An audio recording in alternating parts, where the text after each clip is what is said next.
"You're just lazy," my father yelled, while I was gasping for air in my room with pneumonia.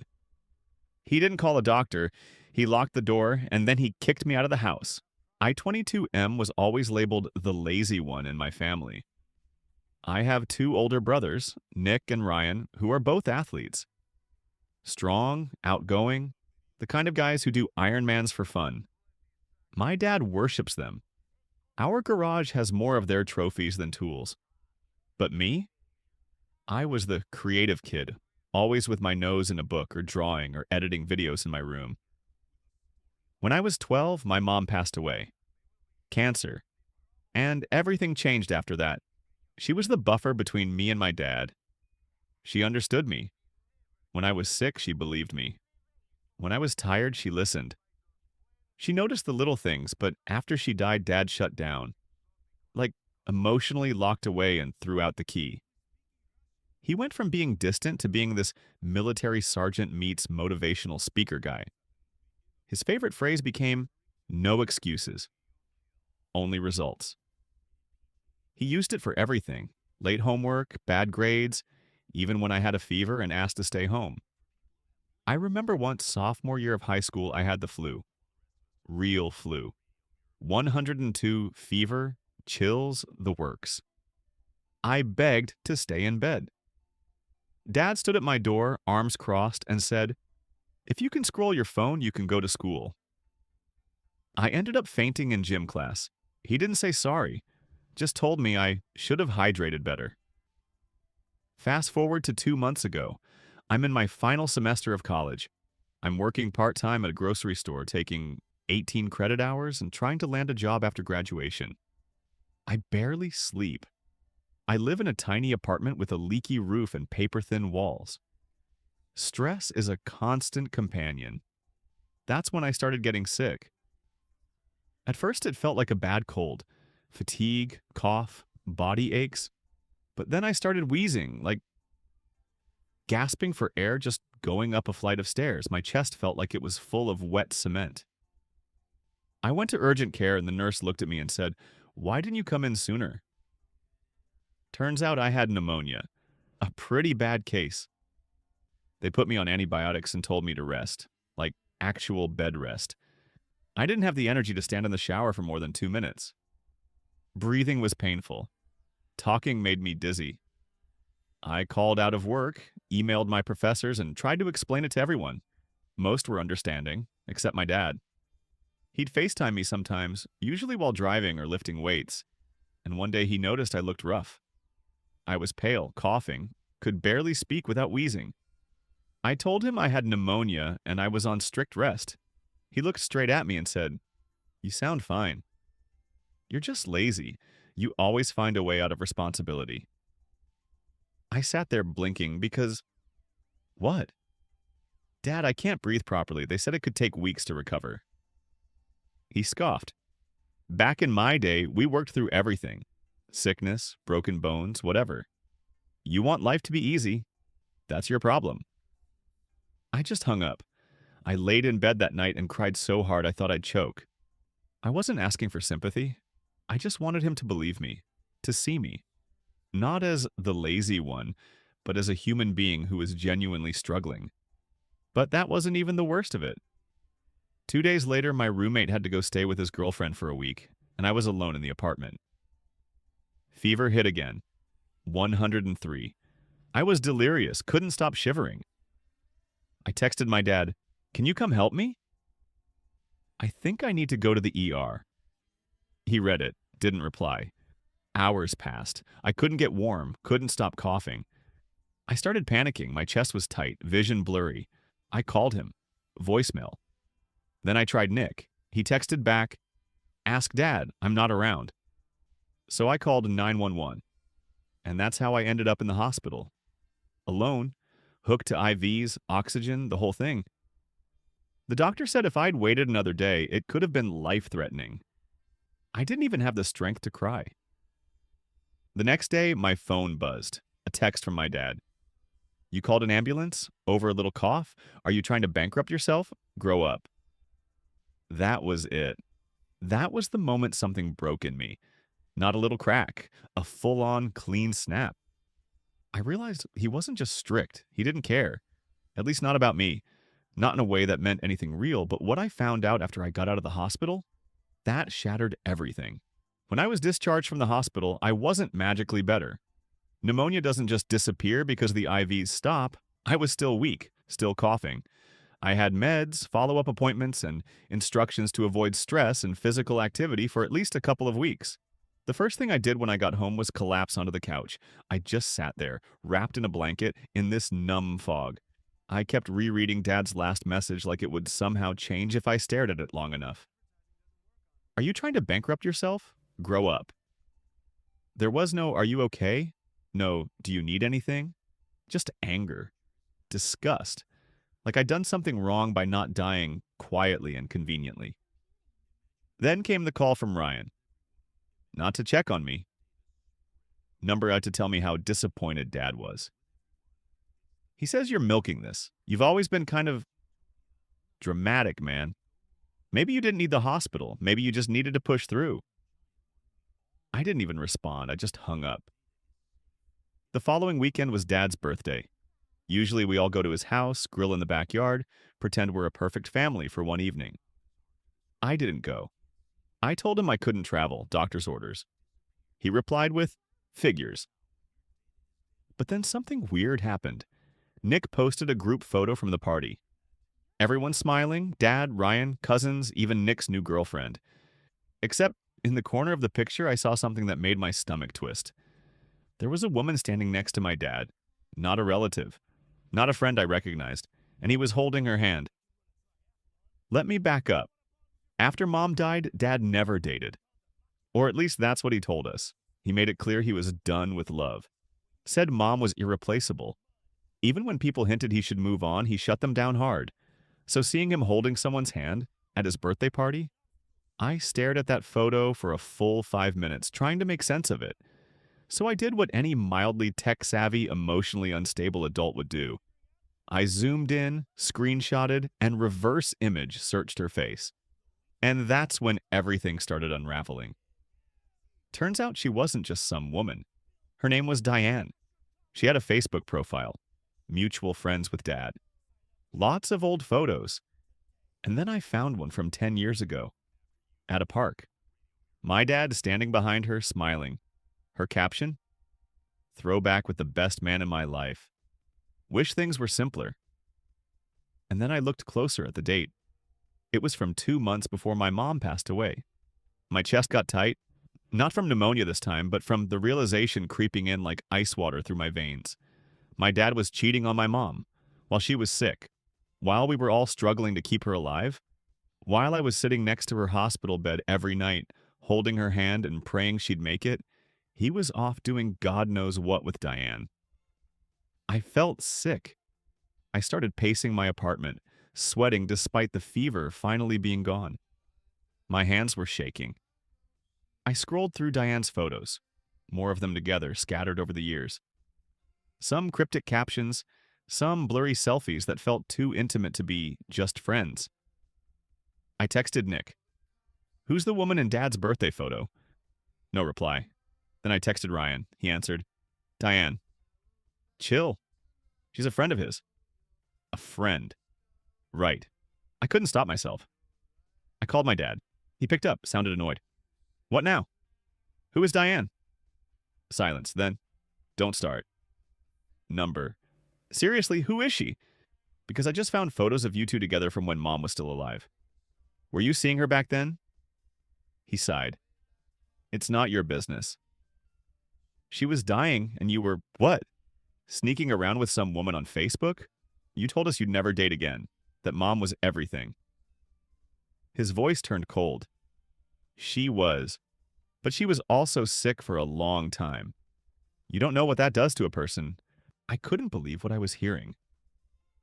So your solution was to cheat on her? To lie to us? And then act like I'm the disappointment in this family?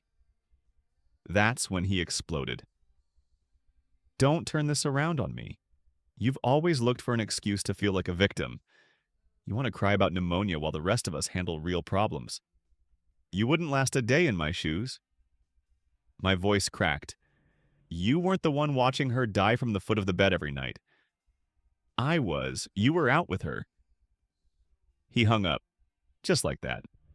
The man who raised me, who called me lazy for being too sick to breathe, who made me feel like I'd never measure up. He hung up. That night, I stared at the ceiling for hours, going over every moment of my childhood with new eyes. All the nights he came home late, the cold silences. The tension between him and Mom we chalked up to stress. It wasn't just grief that made him distant after she died. It was guilt, and maybe that's why he hated how I grieved. Because I did it honestly. I broke. I cried. I held on. And he buried it all so deep he became hollow. But what I found out next, that shook everything. It changed how I saw not just my dad, but my entire family. I didn't plan to dig deeper. I honestly didn't. But once you pull at one thread, the whole thing starts to unravel whether you want it to or not. A few days after the call with Dad, after he hung up on me like I was nothing, I got a message. From Diane. Yeah, her. At first I thought it was fake, some bot or scam. But then I saw her profile picture, the same one from the party. Her message was short. I didn't mean for you to find out this way. If you want the truth, I'll tell you. I'm tired of hiding. I didn't answer right away. I stared at it for what felt like an hour. My hands were clammy. I was angry, confused, exhausted from everything. But curiosity eventually won out. I replied, "What truth?" She responded almost instantly, asked if we could talk on the phone or Zoom. I said no. I wanted everything in writing. I wanted receipts. And she gave them to me. Over the next 3 days, Diane sent me message after message, voice notes, screenshots, even pictures I'd never seen before. Her version of the story. Apparently, they met at work years ago, casual at first, then an emotional connection. She claimed Dad never said anything bad about Mom, but he was lonely, and she was there. Her words. She swore it didn't become physical until Mom was in the final stages of her illness. That somehow made it better? She said she begged him to tell the truth after Mom passed. She wanted to be in his life openly, but he refused. Said it would destroy the boys. That we weren't ready. So, for over 10 years, they'd been quietly seeing each other. Weekend trips where he claimed to be visiting old friends. Business meetings. Random errands that took 6 hours. All with her. And then she dropped the bomb. He was planning to marry me next year. That's why he was so upset with you recently. He didn't want drama before announcing it to the family. I felt like I was choking again. My lungs were fine this time. It was something else. Something deeper. Like I couldn't breathe from the betrayal alone. All those years he painted himself as the martyr, the grieving widower, the man who sacrificed everything to raise his boys alone. It was all a lie. He wasn't just cheating on Mom. He was cheating us. When I told Nick about it, he was quiet for a long time. Then he said, "I kind of suspected." What? He told me that a couple of years ago he saw Dad with Diane at a restaurant. They were holding hands. He confronted Dad, who blew up, accused him of being ungrateful, and then went no contact for a month until Nick apologized. Apologized? That's when I realized Dad didn't just lie to us. He trained us to protect his lies. With silence, with fear, with guilt. Ryan? He knew too. Admitted he found out during college. Dad told him it was complicated and that if we loved him, we'd understand someday. They all chose silence. I was the only one still believing in the version of him he pretended to be. And the worst part? When I tried to talk to them about it, about how deeply that betrayal cut, Ryan defended him. He did what he had to do. Mom was basically gone for years before she died. You think that's easy? Living in that house? Watching someone fade away? I said, that doesn't justify what he did. Ryan snapped back, "You were a kid. You don't know what it was like. You only saw what you wanted to see." I saw what I was allowed to see, because they all helped him keep the curtain closed. That night, I had a vivid memory, one I hadn't thought about in years. I was 14. Mom had just come home from another hospital stay. She was tired, gaunt, barely eating. I sat by her bed while Dad paced outside talking on the phone. I remember her whispering, "Promise me you'll always take care of your brothers, if I'm not around." I nodded through tears, confused, scared, and then she pulled me close and said, "If anything ever feels wrong, trust yourself, okay? Even if no one else does." I didn't get it then, but I do now. That next week, I wrote my father an email, not because I wanted a response, but because I needed to say everything I'd never been allowed to say out loud. I told him he broke something in me, that I would have forgiven the affair, but the gaslighting, the shame, the way he punished me for being human, for being sick, for grieving, for asking questions, that's what I couldn't come back from. I ended it with, "You said I was lazy, but you're the one who couldn't face the truth. Not about Mom, not about yourself. I'm done carrying that weight for you." He never replied. Instead, I got a call from Nick the next day. He said Dad told the family I'd turned on him and was lashing out because I couldn't handle my own failures. They're all circling the wagons now, pretending like nothing happened, celebrating Ryan's promotion, planning family BBQs, pretending like I'm the one who walked away. But here's the thing, I didn't walk away. I was pushed out for speaking truth where everyone else was too afraid to.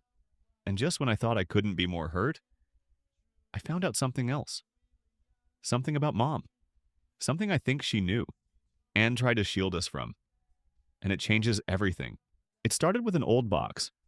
After everything with Dad, I couldn't sleep. Nights blurred into early mornings, and I kept replaying old memories. Things I hadn't thought about in years. Mom's voice. The way she used to hum when doing dishes. How she'd pull us in for hugs that felt like armor. I guess I was searching for something to hold on to. Something real. So I went into the attic. I hadn't been up there since before she died. Dust was thick on the boxes like time had tried to bury them. But one stood out. It had her handwriting on the side. For the boys. One day, my throat tightened just reading it. Inside there were photo albums, a few keepsakes, and then envelopes, one for each of us. My hands trembled as I picked up the one with my name on it. It was sealed, the paper yellowing a bit, but still intact. I opened it. There was a letter. In Mom's shaky, fading handwriting. "My sweet boy, if you're reading this, then I'm already gone. And I hope enough time has passed that it doesn't hurt as much as it does right now while I'm writing it. But I needed to leave something behind. Not just photos or recipes. I needed you to know a few things, especially about your father." My vision blurred. I had to stop and sit down. I've known about her for a long time, longer than I ever let on, and it broke my heart, not just because he was with someone else, but because I didn't feel like I could leave you boys alone with that kind of man. So I stayed. For you. For Nick. For Ryan. You need to understand, your dad wasn't always like this. There was a time he was kind, gentle, but he got lost in resentment and control.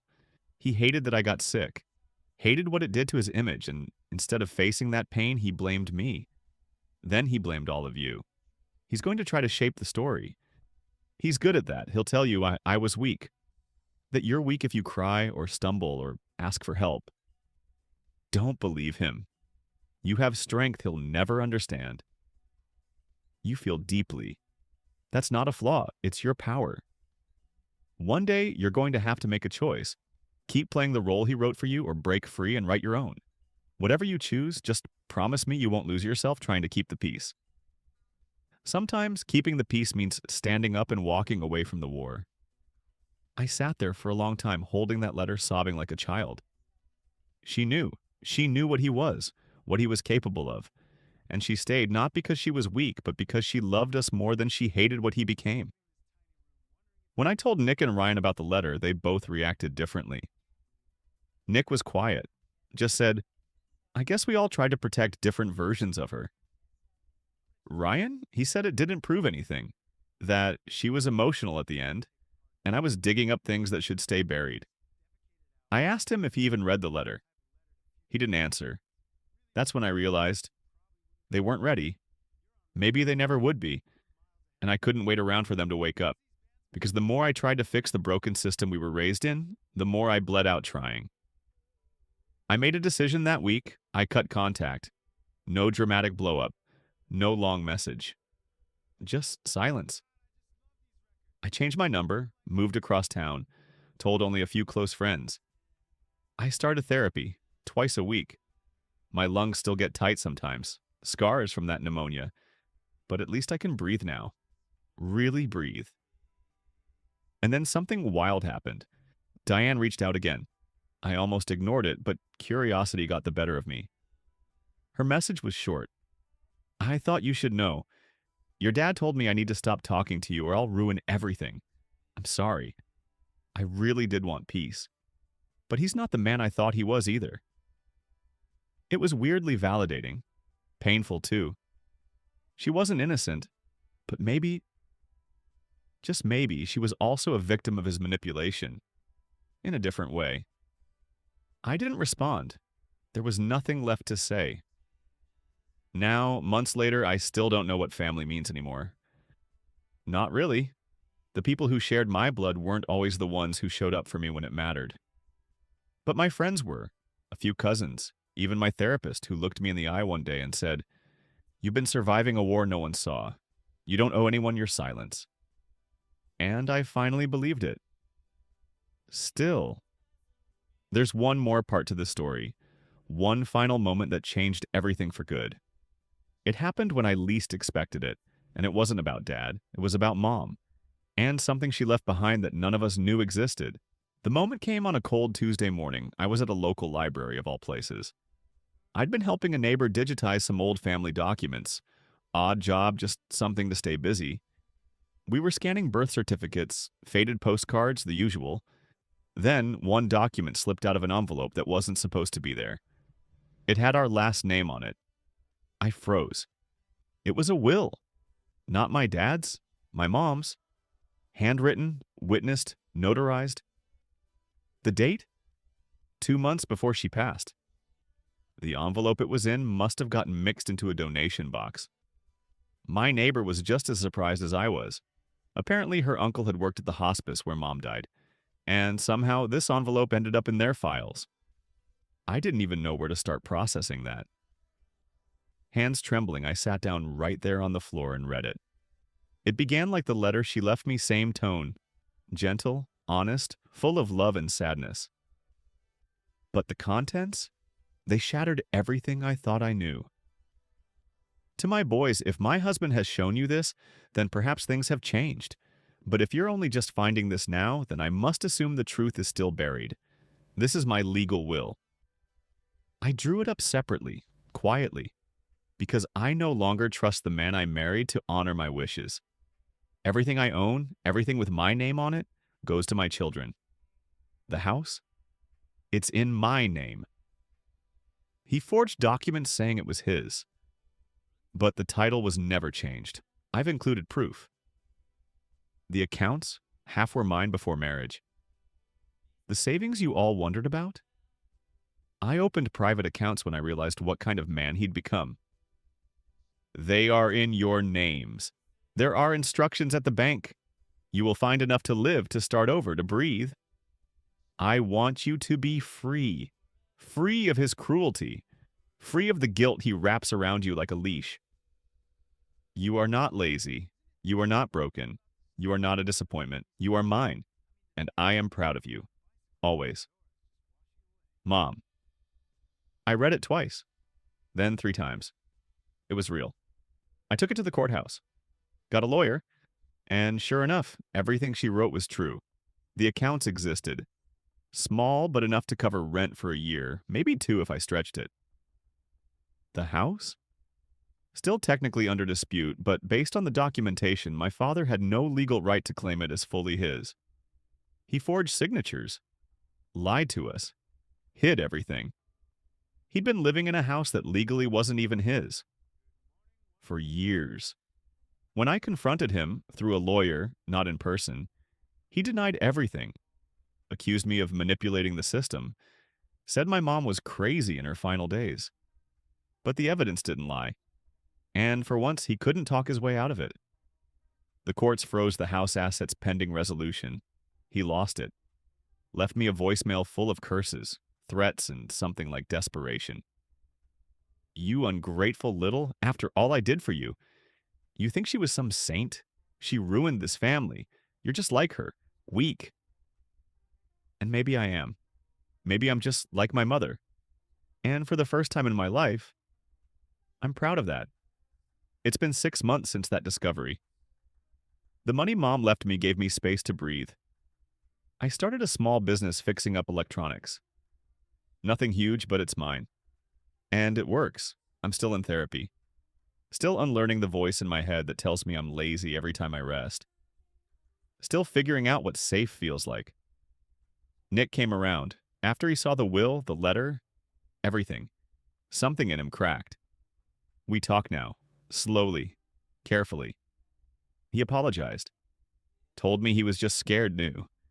That he didn't know how to believe in a truth that meant rethinking our entire childhood. Ryan hasn't said a word. Last I heard, he's still living with Dad. Maybe he's not ready, or maybe it's safer for him to believe the version that hurts less. I get that, but I'm done waiting for their permission to live my life. Mom gave me more than money or property. She gave me a truth I didn't know I was starving for. That I was never the problem. That love doesn't look like yelling when someone can't breathe. That a parent's job is to protect their child, even if it means protecting them from themselves. So here I am, telling this story. Not for pity, not for revenge, but because someone else out there might need to hear it. You are not lazy, you are not weak, you are not broken. Sometimes the strongest thing you can do is survive the people who were supposed to love you. And sometimes freedom starts with a breath. One full, deep breath. The kind I can finally take now.